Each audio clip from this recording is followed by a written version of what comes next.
Ciao milí taliančinári a taliančinárky.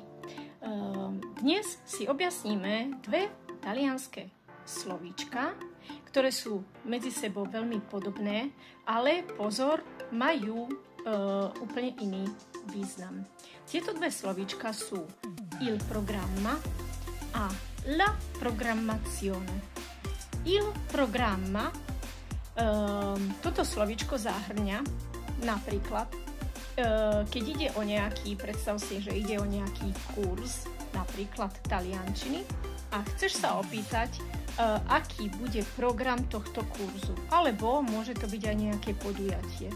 Čiže aké tam budú tematiky, na ktoré sa pôjdeme pozrieť, ktoré pôjdeme študovať, alebo ktorým sa budeme venovať. Čiže il programma.